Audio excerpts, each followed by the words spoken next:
O que vai ter, eu não sei. Agora, o que eu espero é que ele consiga apontar nomes interessantes e pouco conhecidos, né? Não precisa ser um craque genial que vai ser vendido por 50 milhões de euros, mas jogadores úteis. Jogadores úteis. Por exemplo, o Flamengo precisa de um centroavante. Digamos que tem um centroavante aqui, pode ser um cara de 25, 27, 28 anos, mas que não seja caro, que dê conta do recado, que preencha uma lacuna. Ah, se vendeu o Wesley, quem é o lateral direito? Vai indicar o quê? Que jogador? De onde? Sabe? Eu acho que é isso, é ter capacidade de observar o mercado, ver jogadores que estão em final de contrato, jogadores que estão livres, jogadores que não são ainda tão caros. Porque espera isso. Ele observa o futebol sul-americano há muitos anos. Então, até aqui na América do Sul, o Flamengo tem que aprimorar esse olhar. Agora, não adianta aprimorar o olhar se a diretoria não for atrás. Como ele vai ter poderes para. Mas, falando direto com o presidente ir atrás, isso pode mudar. Porque é possível que o Flamengo tenha, nos últimos anos, como vários outros clubes do Brasil, observado jogadores jovens que apareceram aí no futebol sul-americano, até fora, mas que a diretoria não quis ir atrás, a gente não sabe. Por isso, eu acho que uma das primeiras coisas que ele deveria fazer é pedir ao pessoal lá do Centro de Inteligência, que é o Departamento de Observação de Mercado e Análise de Desempenho, que passe para ele, sei lá, os últimos anos, pelo menos 2 anos, 3 anos, a lista de todos os jogadores que eles observaram e eventualmente estiveram por indicar ou indicar a diretoria. Porque você pode ter nomes interessantes que a diretoria não quis ir atrás. E como é que você vai saber isso? Só fuçando, só entrando lá e perguntando e pegando relatórios. Deve ter relatórios, imagino, né? Para saber. E até para avaliar o nível do trabalho dessa rapaziada, porque não adianta nada. Se você tem o scout no clube e você fala, não, eu só quero jogador desse perfil, o jogador caro, o jogador feito, não adianta. O cara vai ficar observando para quê? Vai mudar o foco dele, o perfil. A diretriz tem que mudar. O Flamengo tem que ser mais abrangente no mercado e não contratar só jogadores caros, até porque nesse momento o Flamengo não pode pensar em trazer jogador caro. O Flamengo não tem caixa, comprou um terreno, tem vários jogadores que foram contratados e tem que pagar esses jogadores. Alcaraz e Plata foram os últimos, né? Teve o Vinha, teve à vista a contratação do De La Cruz no começo do ano. Então tem várias contas para pagar e tem um estádio.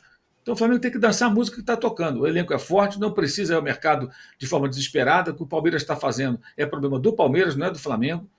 Tá? E o Palmeiras contratou bastante no passado, está querendo contratar mais porque não ganhou nada.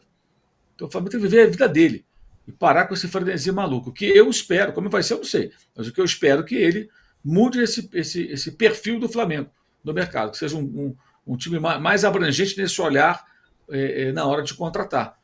E que também possa contratar jogadores que compõem elenco. Nem todo jogador tem que ser um jogador de 15 milhões de euros, gente. Às vezes você vai trazer 2, 3 caras que vão ajudar a compor o elenco, que vão preencher uma lacuna, que vão ser um reserva que vai ser útil. Se você pensar só em um jogador caríssimo, aí não tem como. Não tem como. Sabe? Isso é uma coisa meio megalômana, né, do Flamengo dos últimos anos. Achar que só vai contratar jogador de 15 milhões de euros, 20 milhões de euros. Não tem condição. Eu te perguntei até isso, Mauro, porque eu até falei com o André ontem aqui na live, né? Eu conversei com uma pessoa dessa atual diretoria também, com um scout, né? E eu perguntei exatamente isso, se a gente pode ver uma mudança nas contratações, no estilo. Eu falei exatamente isso. A pessoa até me respondeu, eu tô até aqui, ó. Falou que pode ser, né? Mas falou assim, Mauro, ó, scout não é apenas achar jogadores desconhecidos, mais baratos, mas com características que se casem com o elenco, com o técnico, com a forma de jogo. E aí, eu aprofundando a conversa, o que essa pessoa me falou? Ela deu até um exemplo que eu costumo falar aqui.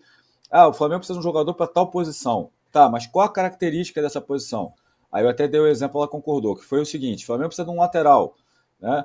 Tá, ok, então não é só tentar achar um lateral bom, barato, mas é que casos característicos. Por exemplo, é um ala, é um lateral defensivo, é um lateral construtor, é um zagueiro. Então me falou isso também, que às vezes o trabalho do scout pode ser até indicar jogadores conhecidos, mas que case com o elenco, o time, né, e a forma de jogo. Porque muitas vezes, essa pessoa me falou que eles estão identificando que o Flamengo contratou jogadores para a posição, mas sem prestar atenção nessa questão. Isso é um outro ponto importante, né, Mauro? Você sempre prestar atenção na característica, se casa com o elenco. Não basta só ser lateral, não basta ser só zagueiro, tem que saber a característica que se casa também com o elenco. Esse é outro ponto. Falou que pode ter contratações de jogadores conhecidos, mas que o trabalho de scout também é avaliar isso.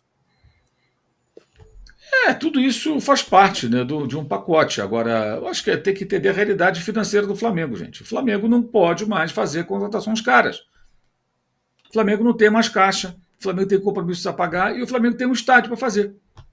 Então isso muda completamente, sabe? As pessoas têm que esquecer essa história de contratação cara por um momento. Até que o clube, até que essa diretoria tome parte da situação e ela possa dizer, olha, nós vamos trabalhar assim, nós temos essa possibilidade. Ninguém sabe. Ninguém sabe. O BAP falou na coletiva, não, a gente pode contratar e tal.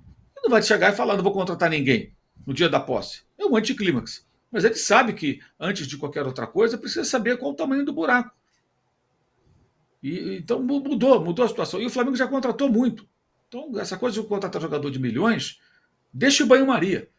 Isso é pauta para mais à frente. Quando chegar um momento em que os caras tenham a noção real da situação financeira do Flamengo e pensam, bem, podemos colocar a mão aqui.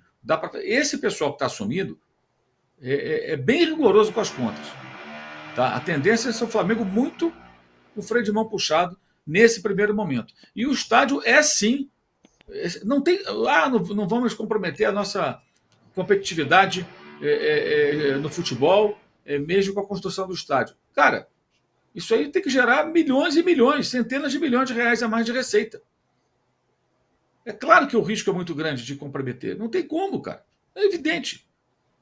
Então a promessa do BAP está vinculada a, sei lá, esticar o prazo de construção, conseguir um dinheiro novo, que ainda nem começou a gestão. Agora, mudou tudo. Para esse ano, com o estádio, muda completamente. A não ser que o Flamengo queira corintianar. E ele já deixou claro que ele não quer ser o São Paulo, que ficou os anos 60 ali no jejum e construindo o Morumbi, e até parte dos anos 70. E não quer ser o Corinthians, que construiu o estádio, começou a criar dívida e não parou mais. Ele citou os dois clubes na sua apresentação. Então ele vai ter que encontrar um meio termo aí. Como? Não dá para ficar gastando mais. E o Flamengo já tem um elenco muito bom. Muito bom. O André tem dito, talvez nem precise, nem centroavante precise contratar. Alô, tropa da S1 Live. A propaganda é a alma do negócio. Quer ver a sua marca estampada aqui diariamente na S1 Live? É só chamar agora no e-mail contato@s1live.com.